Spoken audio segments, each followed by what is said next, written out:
So the title of this week's live might have surprised some of you because one, I'm really positive, and two, no one ever talks about when it goes wrong, which is why I thought that would be really helpful to do. 1 second, I just had a note come up saying close unused applications. My live stream is experiencing performance issues, so I may just close a couple of things down because I am one of these people that has about 1 million things open in one go, which loads, which isn't helpful, is it? Right, lose that. Okay, hopefully that's going to be better. Okay, hopefully everyone can hear. Okay, as ever, stick it in the chat if you can't. Oh, hi Barbara, good morning. Barbara, how are you getting on with your books? Barbara won a cool prize for the last retreat and her books have just arrived. Okay, so my worst month in business this year was June 2021. And what happened? What went wrong? That's what I'm going to talk about. Now, the reason I wanted to go to the negative, as I said, I'm so positive, is actually I love hearing people's bad stories. I love hearing from my own coaches, mentors, people I follow, people I look up to. I love it when they talk about how it goes wrong. Now, that's not because I'm mean, but because it makes them human and because it's easy for us when you're watching someone else to just think, well, it's all right for them. Oh, another success for them.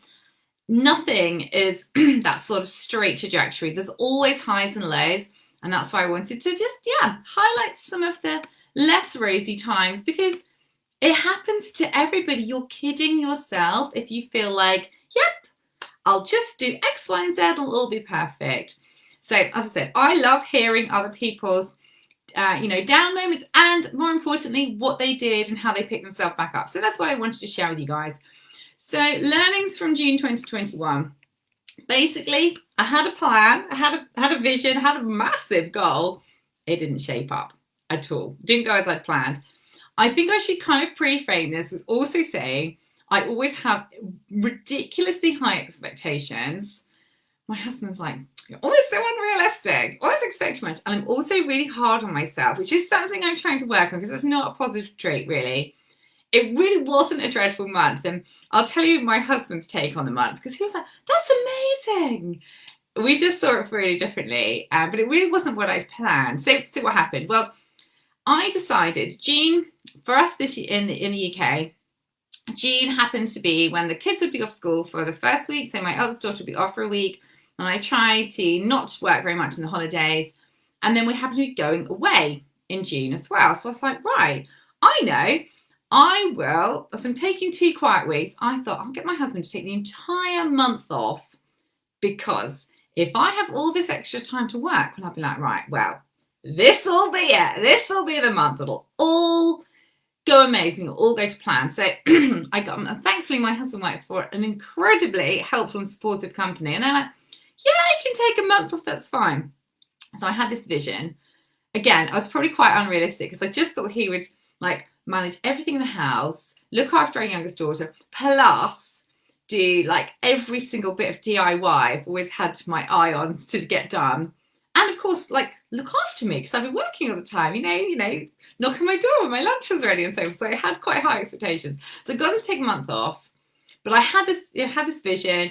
I could work all the hours because I thought, I've talked before, time was my biggest problem. And clearly I still had a bit of a time hangover because I was like, that must be the answer. Well, it didn't go to plan, as I said. It turned out that me having more time wasn't a good thing, actually. I'm always talking about how I don't work in the morning. And when I then was trying to work in the morning, and I was just doing it all day, it really wasn't a good thing. I think I lost my focus. I became less productive. I really miss my fun mornings. I really miss just like going on bike rides and just hanging out with our youngest daughter. Because actually I realized at that time, although I'm not technically working, like ideas kind of germinate and I get like clarity on what I want to do. So then when I hit my office in the afternoon, I hit it hard, I hit the ground running. Instead, I was like spreading it all out. I didn't have that thinking time. I felt like I had to work like every second. Now, that pressure came purely from me. My husband was just like, yeah, we can go out for lunch. I was like, no, I've got to work every moment. He's like, oh, we can do all these fun things. I was like, no, you've taken this time off so I can work more. So I didn't make it very fun. The joy went a little bit, put myself under loads of pressure. And I think, yeah, it felt like a job, actually. And I'm very fortunate my business is a joy and a pleasure. And I just love rocking up and helping people to help more horses. It doesn't feel a bit like a job. It felt like a job. It really did. And I actually the business turned over 25% of what I'd planned. So that's not great goal hitting in any sense of the word. But I learned loads from it. So what did I learn? Well, more time does not automatically equal more income, more results, more success by a long stretch at all. I clearly don't need to work for long periods of time to get what I need to get done. Actually working for shorter periods and being ultra focused is really what works for me. And actually I felt a little bit fraudulent at times because I found I procrastinated something I never do because I don't have time to, and I'm really disciplined, and all the things I coach my clients on, I was like, oh, I'm going into all these bad habits. So it was such an interesting month. It really was from a learning perspective. Also taught me that pressure, which I tend to think, coming from a sales background, pressure's good. Like pressure does equal sales. No, I found that too much pressure gave me the absolute opposite. And it really, really, really made me realize that I must stick to having fun in my business, having that freedom of time, and not trying to work every hour going, because it didn't equate to helping more people at all. I was probably less visible. I don't know what I was doing. That's the most annoying thing. I can't even tell you. Like, what did I do with all that time that I tried to work for? I think I fell into the trap of being busy for busy's sake, not actually doing more.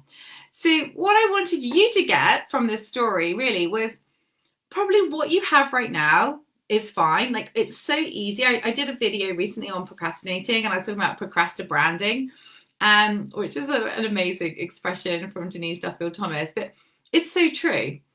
What you have right now, you have a business, you have a qualification, it's probably fine. You have the amount of time you have. Why don't you just use it wisely rather than kind of like breaking things, which I was talking about last week or the other week when I was talking about self-sabotage. Rather than breaking things and restarting them, just get on with what you've got. So your time that you've got to work, your logo, your colors, your website, your branding, your setup, your qualifications, the resources that you have, it's probably all fine. Why don't you just use what you've got and take some action to move yourself forward? That would have been much better if I'd stuck to my fun morning, maybe worked a bit of block of time, like maybe started a little bit early. If I'd probably just started an hour early each day, I'd probably have achieved 10 times more than trying to start at like 8 o'clock in the morning. So that's really what I want you to take away from this. Just stay true to, like, why did you set up your business? I'm sure it was to help horses, but what else? What was it for you that running your own business gives you? Is it, like it is for me, the time? Is it the freedom? Is it the flexibility? Is it the fact that you can set and decide your own income? You know, you have the control to sell more, to generate more income and revenue in your business, unlike a job where your pay is your pay. You know, you have so much that you can do. So why did you set up your business? I think the more you can stay true to why you started in the first place, what your mission is, the better you will be. It will help you stay on that path. So, as I said, I wanted to share this story because I personally love it when I find out that it's not all roses and all easy sailing for other people. So I hope that is really, really helpful. I love being really honest and open and transparent because, you know what? Businesses are really fun. Business is as hard work as you make it, but it is not smooth sailing all the time. You're going to hit road bumps. You're going to hit blocks. That's why I love having a mastermind of people to coach, because if it was just, all right, just do these things and you'll just keep going, great, we'd all be doing it.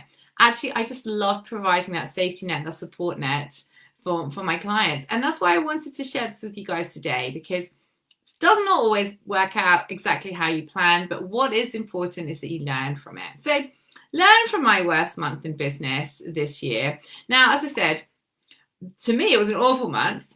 It wasn't at all.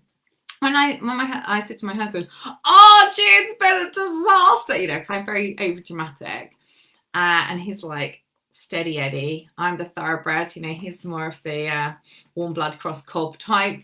He was like, "Oh, what did you do?"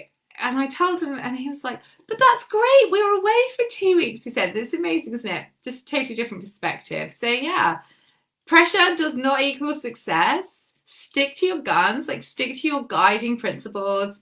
Why did you create your business? Don't veer too far from those and you'll probably be absolutely fine. But I love hearing back from you guys. So please let me know how everything's going in your business. Registrations will open in 2 weeks' time for the next retreat. I am so excited about it. Can't wait to see everybody there. There will be another Facebook group for the new retreat, so make sure you still use this one, but make sure you hop into the new group because that's where all the stuff about the next retreat will be. As soon as it's set up and open, I will open the doors and let you all in. But thanks so much everybody for watching this video. Any questions, stick them in the group or in the comments below. Enjoy the rest of your day. Take care. Bye.